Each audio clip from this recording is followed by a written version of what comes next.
Pitch report पर मैं आकाश आपका ओपिनियन लेना चाहूँगा। दुबई इंटरनेशनल स्टेडियम में टीम इंडिया का मुकाबला खेला जाएगा। यहाँ पर इस मैदान में अगर वेदर की बात की जाए तो कल जिस तरीके से वेदर रिपोर्ट देखने को मिल रही है, कोई भी बारिश की संभावना नहीं है, यानी एक अच्छा मुकाबला होने वाला है।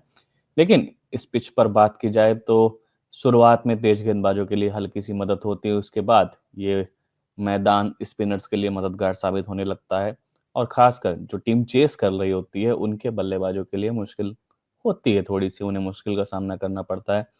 तो कल के मुकाबले में पिच कंडीशंस को ध्यान में रखते हुए टीम इंडिया की क्या स्ट्रेटजी होनी चाहिए, किस तरफ जाना चाहिए। और टॉस की बात करें तो रोहित शर्मा का लक वहां पर बहुत खराब चल रहा है। वो एक अलग लीग में चल रहे हैं और अलग तरीके के रिकॉर्ड्स बनाते हुए चल रहे हैं, जहां पर टीम इंडिया की खराब किस्मत का कह सकते हैं हम बार बार नज़ारा देखने को मिल रहा है कि रोहित शर्मा हर बार टॉस हार जाते हैं।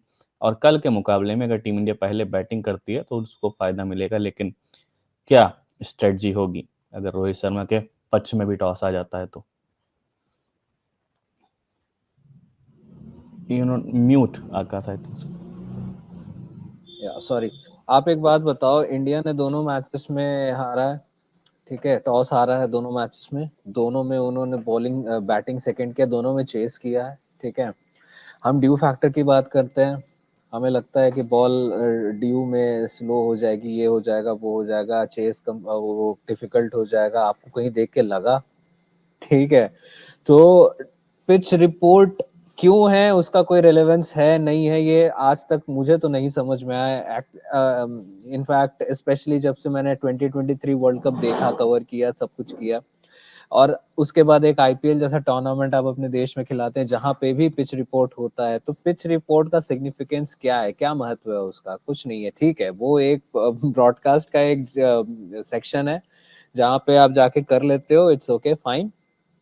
बट आप ये देखो ना, पिछले दोनों मैचेस में यार आपका टॉप ऑर्डर, टॉप 3 में से 2 बैटर्स ने 2 मैचेस में सेंचुरीज मार दी, ठीक है। उसमें से शुभमन गिल ने सबसे पहले आते हुए अपना जलवा दिखा दिया, बता दिया भाई कि मुझे वाइस कैप्टन क्यों बनाया गया है। उसके बाद विराट कोहली आते हैं, विराट कोहली रन नहीं बन रहे, उन्होंने एक 51वां अपना शतक मार दिया, 14,000 रन पूरे कर दिए, पाकिस्तान की हवा टाइट कर दी। अब यहाँ पे हमें देखना ये होगा कि अब आप न्यूजीलैंड के मैच, न्यूजीलैंड वर्सेस पाकिस्तान वाला मैच याद कीजिए, जो कि सबसे पहला मैच था, कराची में ही खेला गया था 19 फरवरी को। उसमें पाकिस्तान चेस कर रहा था, ठीक है, चेस करते हुए 60 रन उसके पीछे रह गए, न टॉप ऑर्डर चल पाए। बाबर आजम के बारे में हमने इतनी बातें की, 50-52 गेंदे वो डॉट खेल गए। तो ये कैलिबर है न्यूजीलैंड के बॉलिंग लाइनअप की, ठीक है। लेकिन अब अगर आप पाकिस्तान, उस नजरिए से अगर आप पाकिस्तान और इंडिया की बैटिंग को कंपेयर करोगे, तो मुझे नहीं लगता कि वो 60 रन का जो डिफरेंस था वो इंडिया को बॉदर करेगा, क्योंकि हम इस बारे में कई दिनों से चर्चा करते आ रहे हैं कि ये टीम ओडीआई क्रिकेट के लिए, बिल्कुल ऐसा लग रहा है कि ये टीम ओडीआई क्रिकेट के लिए ही बनी है। हो सकता है कल को अगर हार के हम बाहर हो जाते हैं तो हमारा नजरिया चेंज हो जाएगा, लेकिन फिलहाल के लिए तो हम ये कह सकते हैं, ठीक है, हमने पाकिस्तान, हमने बांग्ला, और उसी के कहते हुए ना, I mean for that matter, हमें बांग्लादेश और पाकिस्तान को हमें कम नहीं आंकना चाहिए। उन्होंने भी जो किया अच्छा किया, फाइट दिया, इनफैक्ट बांग्लादेश ने कितना अच्छा फाइट दिया, लेकिन ठीक है, अभी इस वक्त इंडिया की बैटिंग में जो डेप्थ है, जो उनके पास बैटिंग स्ट्रेंथ है, टॉप ऑर्डर फॉर्म में है, मिडिल ऑर्डर स्ट्राइक कर रहा है, लोअर ऑर्डर तक तो अभी तक बात पहुंची भी नहीं है, और वी होप कि सैटरडे को भी, सॉरी संडे को भी ये बात वहां तक ना पहुंचे।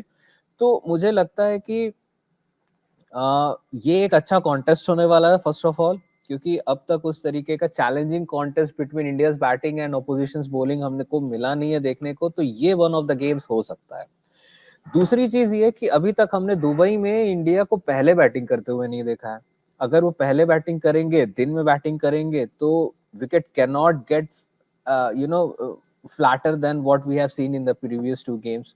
वहां पे पाकिस्तान ने रन नहीं बना पाया, वहां पे बांग्लादेश ने रन उतने नहीं बना पाए, लेकिन आप गौर कीजिएगा, दोनों मैचेस में एक ऐसा मोमेंट आया जहां पे दोनों टीम्स ने 100-100 रन की पार्टनरशिप कर दी, ठीक है। तो ये चीज है, ये चीज भी एक इंटरेस्टिंग फैक्ट है कि अगर इंडिया पहले बैटिंग करती है तो आई एम होपिंग, अगर इंडिया पहले बैटिंग करती है तो रोहित शर्मा का बल्ला चलेगा, और उनका एक बार बल्ला चला तो फिर वो न्यूजीलैंड को खा जाएंगे, उसमें कोई दो राय नहीं है। ठीक है, उसके बाद आपके पास शुभमन गिल आते हैं, आपके पास विराट कोहली आते हैं।